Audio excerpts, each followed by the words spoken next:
Thank you very much. Very much appreciated.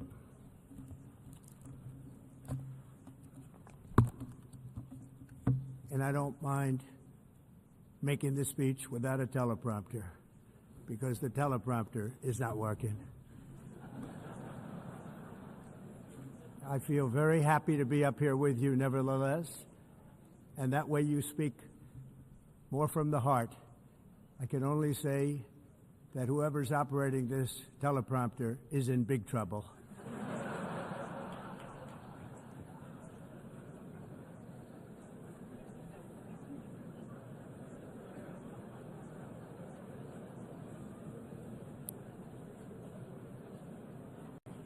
Hello, Madam First Lady.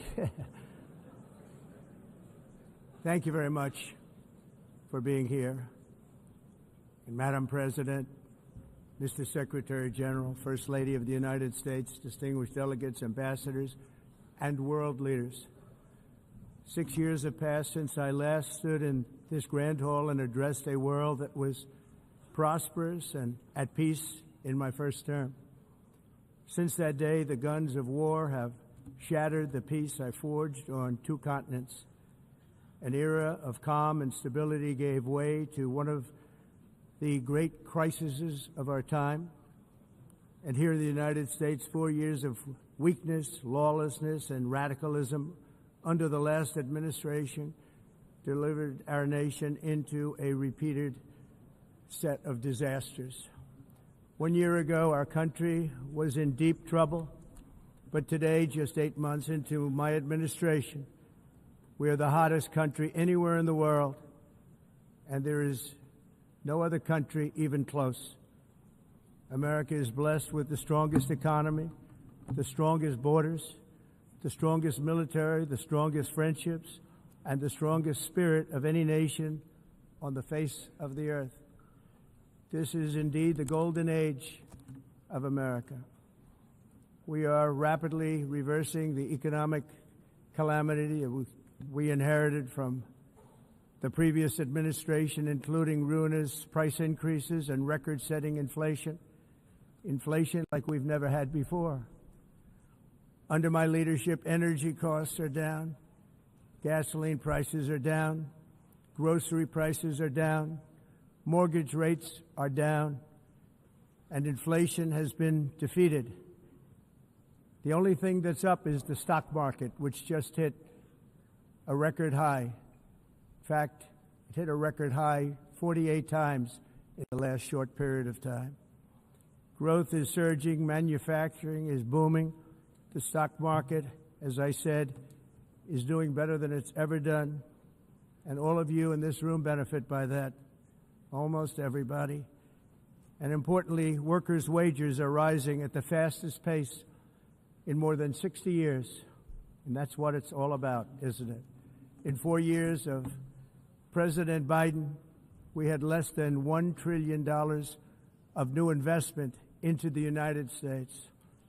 In just 8 months since I took office, we have secured commitments and money already paid for $17 trillion.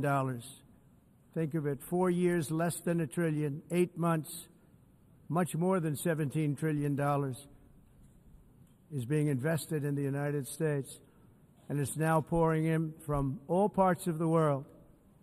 We've implemented the largest tax cuts in American history and the largest regulation cuts in American history, making this once and again the best country on earth to do business. And many of the people in this room are investing in America, and it's turned out to be an awfully good investment during this 8-month period. In my first term, I built the greatest economy in the history of the world. We had the best economy ever, history of the world. And I'm doing the same thing again, but this time it's actually much bigger and even better. The numbers far surpass my record-setting first term. On our southern border, we have successfully repelled a colossal invasion, and for the last 4 months, and that's 4 months in a row, the number of illegal aliens admitted and entering our country has been 0. Hard to believe. because if you look back just a year ago, it was millions and millions of people pouring in from all over the world, from prisons, from mental institutions, drug dealers. All over the world they came. They just poured into our country with the ridiculous open border policy of the Biden administration. Our message is very simple. If you come illegally into the United States, you're going to jail, or you're going back to where you came from, or perhaps even further than that. You know what that means. I want to thank the country of El Salvador for the successful and professional job they've done in receiving and jailing so many criminals that entered our country. And it was under the previous administration that the number became record-setting, and they're all being taken out. We have no choice. And other countries have no choice, because other countries are in the exact same situation with immigration. It's destroying your country, and you have to do something about it. On the world stage, America is respected again like it has never been respected before. You think about 2 years ago, 3 years ago, 4 years ago, or 1 year ago, we were a laughingstock all over the world. At the NATO summit in June, virtually all NATO members formally committed to increase defense spending at my request from 2% to 5% of GDP, making our alliance far stronger and more powerful than it was ever before. In May, I traveled to the Middle East to visit my friends and rebuild our partnerships in the Gulf and those valued relationships with Saudi Arabia, Qatar, and the UAE, and other countries are now, I believe, closer than ever before.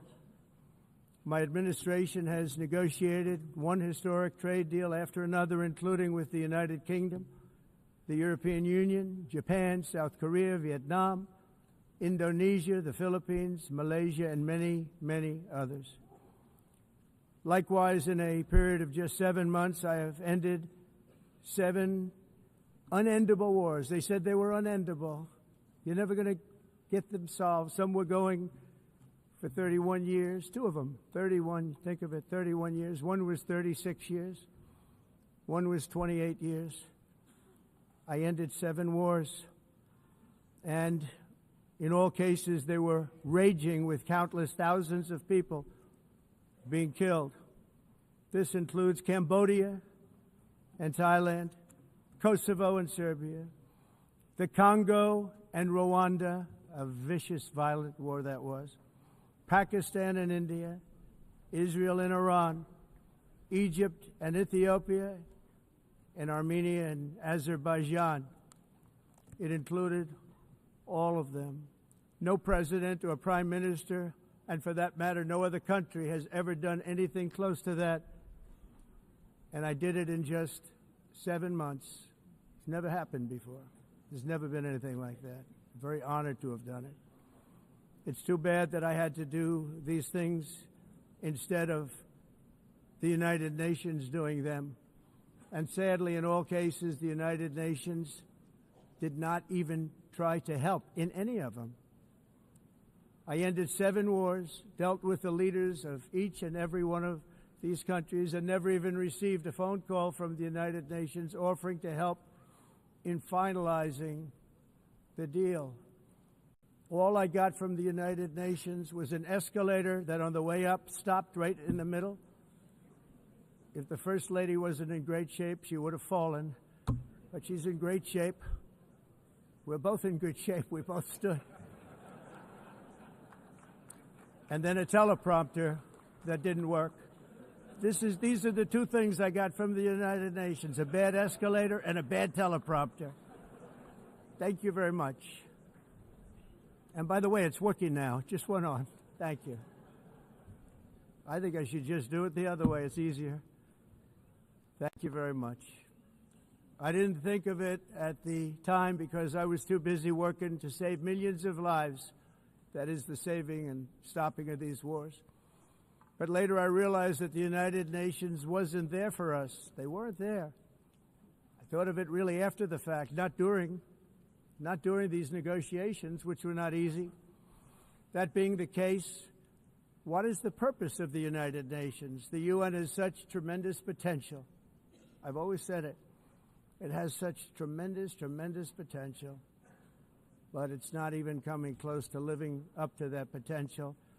For the most part, at least for now, all they seem to do is write a really strongly worded letter and then never follow that letter up. It's empty words, and empty words don't solve war. The only thing that solves war and wars is action. Now, after ending all of these wars and also earlier negotiating the Abraham Accords, which is a very big thing for which our country received no credit, never receives credit.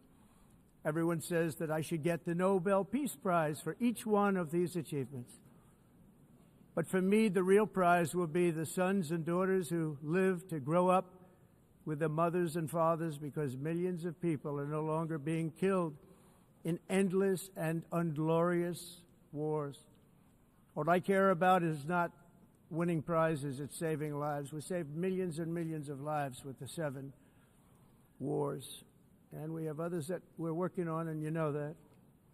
Many years ago, a very successful real estate developer in New York, known as Donald J. Trump, I bid on the renovation and rebuilding of this very United Nations complex. I remember it so well. I said at the time that I would do it for $500 million, rebuilding everything. It would be beautiful. I used to talk about, I'm going to give you marble floors. They're going to give you terrazzo. I'm going to give you the best of everything. You're going to have mahogany walls. They're going to give you plastic. But they decided to go in another direction, which was much more expensive at the time, and which actually produced a far inferior product. And I realized that they did not know what they were doing when it came to construction, and that their building concepts were so wrong, and the product that they were proposing to build was so bad and so costly. It was going to cost them a fortune. And I said, and wait till you see the overruns. Well, I turned out to be right. They had massive cost overruns and spent between $2 and $4 billion on the building and did not even get the marble floors that I promised them. You walk on terrazzo. Do you notice that? As far as I'm concerned, frankly, looking at the building and getting stuck on the escalator, they still haven't finished the job. They still haven't finished. That was years ago. The project was so corrupt that Congress actually asked me to testify before them on the tremendous waste of money, because it turned out that they had no idea what it was, but they knew it was anywhere between $2 and $4 billion as opposed to $500 million with a guarantee. But they had no idea, and I said it cost much more than $5 billion. Unfortunately, many things in the United Nations are happening just like that, but on an even much bigger scale, much, much bigger. Very sad to see. Whether the UN can manage to play a productive role, I've come here today to offer the hand of American leadership and friendship to any nation in this assembly that is willing to join us in forging a safer, more prosperous world. And it's a world that we'll be much happier with. A dramatically better future is within our reach. But to get there, we must reject the failed approaches of the past and work together to confront some of the greatest threats in history. There is no more serious danger to our planet today than the most powerful and destructive weapons ever devised by man, of which the United States, as you know, has many. Just as I did in my first term, I've made containing these threats a top priority, starting with the nation of Iran. My position is very simple. The world's #1 sponsor of terror can never be allowed to possess the most dangerous weapon. That's why shortly after taking office, I sent the so-called Supreme Leader a letter making a generous offer. I extended a pledge of full cooperation in exchange for a suspension of Iran's nuclear program. The regime's answer was to continue their constant threats to their neighbors and U.S. interests throughout the region, and some great countries that are right nearby.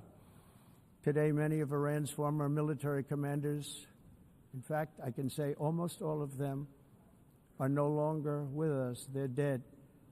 And 3 months ago, in Operation Midnight Hammer, 7 American B-2 bombers dropped the 14 30,000-pound each bombs on Iran's key nuclear facilities, totally obliterating everything. No other country on earth could have done what we did. No other country has the equipment to do what we did. We have the greatest weapons on earth. We hate to use them. But we did something that for 22 years people wanted to do. With Iran's nuclear enrichment capacity demolished, I immediately brokered an end to the 12-day war, as it's called, between Israel and Iran, with both sides agreeing to fight no longer. As everyone knows, I have also been deeply engaged in seeking a ceasefire in Gaza. Have to get that done. Have to get it done. Unfortunately, Hamas has repeatedly rejected reasonable offers to make peace. We can't forget October 7th, can we? Now, as if to encourage continued conflict, some of this body is seeking to unilaterally recognize a Palestinian state. The rewards would be too great for Hamas terrorists for their atrocities. This would be a reward for these horrible atrocities, including October 7th, even while they refuse to release the hostages or accept a ceasefire. Instead of giving to Hamas and giving so much, because they've taken so much, they have taken so much. This could have been solved so long ago. But instead of giving in to Hamas's ransom demands, those who want peace should be united with one message: release the hostages now. Just release the hostages now. Thank you.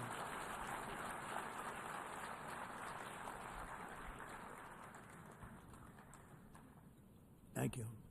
As we have got to come together, and we will come together, got to get it done. We have to stop the war in Gaza immediately. We have to stop it. We have to get it done. We have to negotiate immediately, have to negotiate peace. We got to get the hostages back. We want all 20 back. We don't want 2 and 4. As you know, I got, along with Steve Witkoff and others that helped us, Marco Rubio, we got most of them back. We were involved in all of them. But I always said the last 20 are going to be the hardest, and that's exactly what happened. We have to get them back now. We don't want to get back 2, and then another 2, and then 1, and then 3.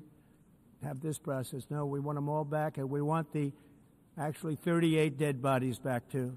Those parents came to me, and they want them back, and they want them back very quickly and very badly, as though they were alive. They want them. They want them every bit as much as if their son or daughter were alive.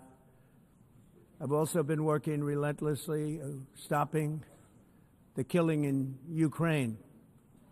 I thought that would be, of the 7 wars that I stopped, I thought that would be the easiest because of my relationship with President Putin, which had always been a good one. I thought that was going to be the easiest one. But, you know, in war, you never know what's going to happen. There are always lots of surprises, both good and bad. Everyone thought Russia would win this war in 3 days, but it didn't work out that way. It was supposed to be just a quick little skirmish. It's not making Russia look good. It's making them look bad. No matter what happens from here on out, this was something that should have taken a matter of days, certainly less than a week, and they've been fighting for 3.5 years and killing anywhere from 5,000 to 7,000 young soldiers, mostly soldiers, on both sides, every single week, from 5,000 to 7,000 dead young people, and some in cities, much smaller numbers, where rockets are shot, where drones are dropped. This war would never have started if I were president. This was a war that should have never happened. It shows you what leadership is, what bad leadership can do to a country. Look what happened to the United States, and look where we are right now in just a short period of time. The only question now is how many more lives will be needlessly lost on both sides. China and India are the primary funders of the ongoing war by continuing to purchase Russian oil. But inexcusably, even NATO countries have not cut off much Russian energy and Russian energy products, which, as you know, I found out about 2 weeks ago, and I wasn't happy. Think of it. They're funding the war against themselves. Who the hell ever heard of that one? In the event that Russia is not ready to make a deal to end the war, then the United States is fully prepared to impose a very strong round of powerful tariffs, which would stop the bloodshed, I believe, very quickly. But for those tariffs to be effective, European nations, all of you are gathered here right now, would have to join us in adopting the exact same measures. I mean, you're much closer to the city. We have an ocean in between. You're right there. And Europe has to step it up. They can't be doing what they're doing. They're buying oil and gas from Russia while they're fighting Russia. It's embarrassing to them, and it was very embarrassing to them when I found out about it, I can tell you that. They have to immediately cease all energy purchases from Russia. Otherwise, we're all wasting a lot of time. So I'm ready to discuss this. We're going to discuss it today with the European nations, all gathered here. I'm sure they're thrilled to hear me speak about it, but that's the way it is. I like to speak my mind and speak the truth. As we seek to reduce the threat of dangerous weapons today, I'm also calling on every nation to join us in ending the development of biological weapons once and for all. And biological is terrible, and nuclear is even beyond, and we include nuclear in that. We want to have a cessation of the development of nuclear weapons. We know, and I get to view it all the time. Sir, would you like to see? And I look at weapons that are so powerful that we just can't ever use them. If we ever use them, the world literally might come to an end. There would be no United Nations to be talking about. There would be no nothing. Just a few years ago, reckless experiments overseas gave us a devastating global pandemic. Yet despite that worldwide catastrophe, many countries are continuing extremely risky research into bioweapons and man-made pathogens. This is unbelievably dangerous.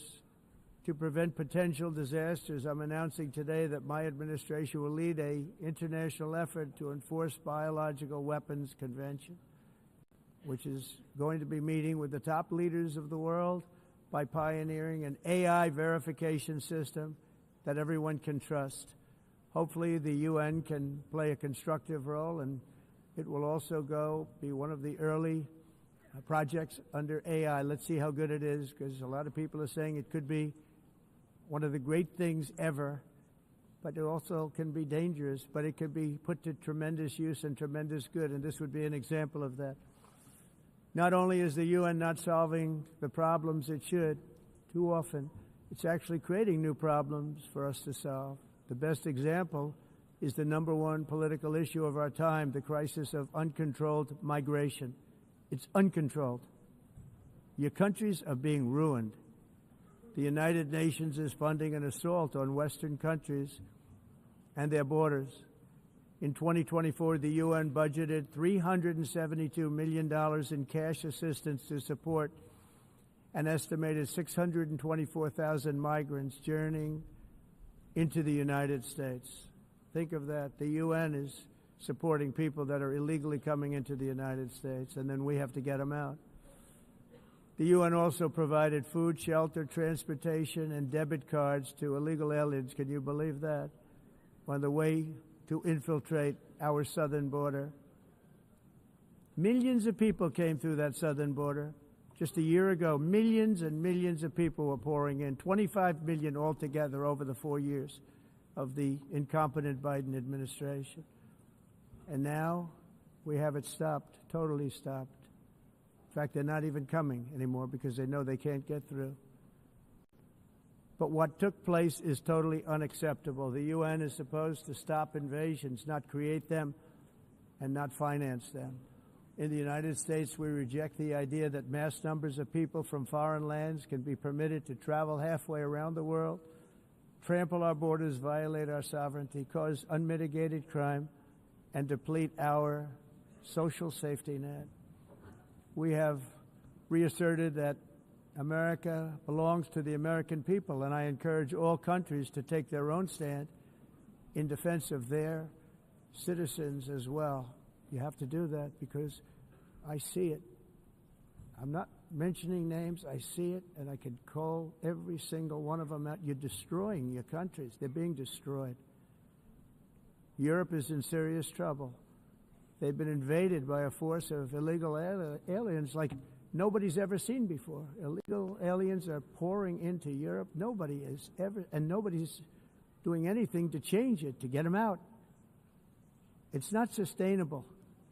And because they choose to be politically correct, they're doing just absolutely nothing about it.